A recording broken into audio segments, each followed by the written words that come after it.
Welcome to this video. I made a KOTOR video 2 years before, but it was more of a funny video. This video will be more serious, cause I wanna compare KOTOR 1 and KOTOR 2 than letting KOTOR 1 win that easily.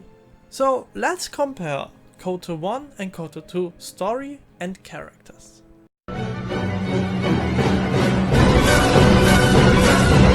Which game is better? First of all, both are great games and that's a fact. And not because of these nude mods. No one can tell anything else. Both games are really great and no one say that's fake news. Fake news. Well, maybe Trump. I love playing both. Oh yeah, I love playing both. And no one can say this game isn't perfect. But first of all, when got the game released? Haters be like, we already know that. Fuck up. Maybe there are some who don't fucking know the release date. Audible. So, when did the game got released? KOTOR 1 was released on July 15, 2003 in North America and on the 12th of September 2003 in Europe on Xbox. Then for Windows in North America on the November 19, 2003, in Europe on the 5th of December 2003. The developer was BioWare and the publisher was LucasArts. The good old LucasArts. The engine they used was the Odyssey engine. Now to KOTOR 2. KOTOR 2 was released on the 6th of December 2004 for Xbox, Windows, Linux and OS X. The developer was Obsidian Entertainment, so they changed from BioWare to Obsidian. And the publisher was LucasArts. The engine they used was the same, the Odyssey engine. So that were just some facts to know how old the games already are. But which game is better, KOTOR 1 or KOTOR 2? I made a post on Reddit about which game is better, KOTOR 1 or KOTOR 2. And there were some great comments. I won't cover them all, but there were 3 great comments what I will cover in depth. Both games are really incredible and you can't really choose a winner. KOTOR 2 had so much potential to be an absolutely fantastic game, but when the game got released it was very broken and unfinished. And even with the RCM, the restored content mod, it doesn't feel quite complete.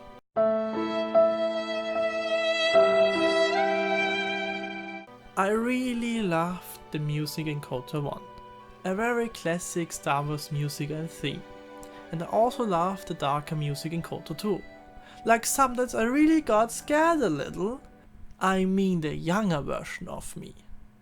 Now I wouldn't get scared by it. Ha ha ha ha ha. Both are phenomenal and I do listen to them quite often. Both stories are really fantastic.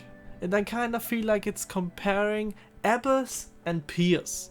When you are trying to decide which is better, you don't know. And that's why I like both apples and pears. But let's look at them a little closer. To KOTOR 1.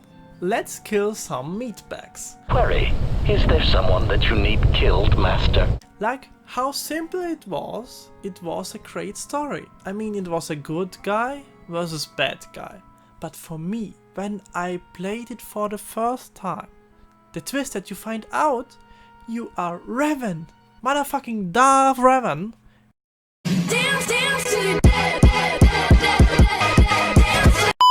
is mind blowing. And in the end, killing Malak on the Starforge, and then game over. In darkness. Like a solid classic Star Wars story. Why classic? Because KOTOR 1 was polished, pretty, bright and colorful and overall fun to play. Don't get me wrong, KOTOR 2 is fun to play too, but in another way. darker, and you feel lonely like the last Jedi you are. In KOTOR 1 you got to be the big hero, or the bad guy, and killing everyone. And you also had moments of major moral decisions. The twist is still one of the best ones out there, even though some predicted it. I didn't. You really do feel like you're in a Star Wars universe. Manaan, Korriban, Kashyyyk, Taris, and Tatooine are all in my memory. I love them. I mean, everyone knows the best character in KOTOR 1 is Carth Onasi. Now to the first Reddit post. It hit all the notes. We have a crazy cyborg bad guy and his talking like henchman.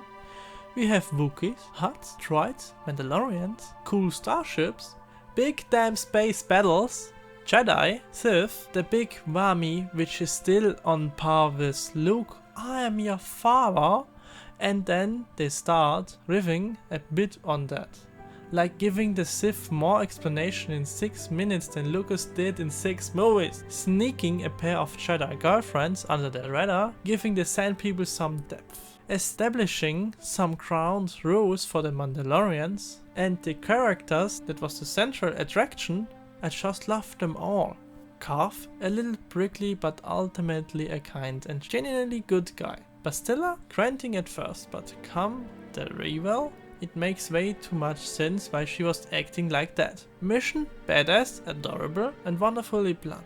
Zalbar, quiet and shy, but you can see why he and Mission were so good for another. Yohani get past the anger management issues and the claw, and she was the truest friend or girlfriend. Jolie probably a better smuggler than a Jedi. Canderous with strange barbaric charm. Okay, it's rather simplistic by the numbers and on the nose as far as plot, but that's as much a part of Star Wars as the lightsabers. Now to KOTOR 2. KOTOR 2 had overall a more interesting story, but too much content has been cut. Cut. The characters have more depth. The influence on them was a cool concept, and finding out more about them with influence was pretty cool. I clearly can remember when I collect all my pieces for the lightsabers, it was great. And then how Bao-Dur gives you the lightsaber was just a nice moment in the game. Bao-Dur, best guy. I mean, KOTOR 2 wins in the character part, in my opinion. Great villain and great group members. My favorite villain is Cyan. I mean, he's basically a fucking zombie. And the best character for real now in KOTOR 2 is Kreia. Kreia is badass and really interesting for me. But hands down, Kreia is probably the best written character ever. A culture's teachings, and most importantly the nature of its people, achieve definition in conflict. They find themselves or find themselves lacking. In a Star Wars game. But KOTOR 2 gains a massive big point for showing that containers are empty after you take the items out of it. And KOTOR 1 would leave them wondering if you already opened that container or not. So frustrating. Oh man. But back to Kreia. Concepts about morality that Star Wars never explored before. Kreia and her monologues probably could count multiple times on the pro side of KOTOR 2, because she is an incredible character. I also love how some characters react to my decisions. I mean, when I do something bad, Ethan and HK47 really likes it. Now to the second and third Reddit posts. Distrust is an effective shield and should be carried always. The first one. KOTOR 2 had probably the best radical idea in Star Wars fiction. What if the Star Wars warriors got tired of Star Wars? The entry level of Nar Shaddaa is based on this. You meet disaffected,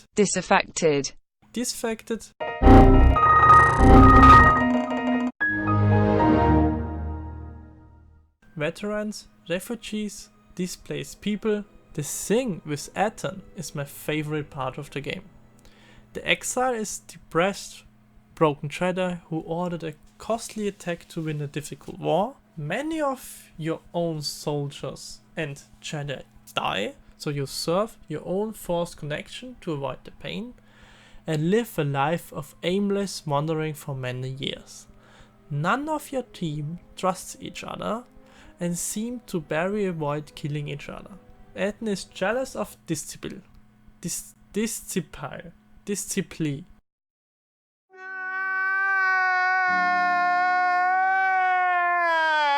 Disciple. Handmaiden is jealous of Visors, and the robots don't trust each other, and your boss says they are all expendable. The exile meets many people who were involved in one or more of the 3 or recent wars. Exar Kun Wars, Mandalorian Wars, Jedi Civil War, and mostly they are tired of it. Most of these people affected by all the wars can't even tell good or bad Jedi apart. Your shady friend Eden comes out and tells you that no one cares because from what they can see it's the same. A Jedi starts the Exar Kun Wars, or a Jedi tries to help in the Mandalorian Wars. And one thing leads to another war, that's just called the Jedi Civil War. No one says this, but the Jedi would have joined in the Mandalorian Wars if they had Dark Jedi helping them. That's the only part that makes difference to them. You're right, it's more interesting and really weird idea. And I really like your comment. The highest of mysteries cannot be found by falling to the dark side. It is a quick path, and often a short one. Simply because it gives you a way more freedom to truly define who the PC is than KOTOR 1. You are allowed to explore what your character values, why they joined the Mandalorian Wars, how they feel about their past, what their disposition towards the Jedi who wronged them is, how they feel about the Republic after having lost everything fighting for it, and etc. I was far more emotionally invested in KOTOR 2 overall than KOTOR 1, especially by the end.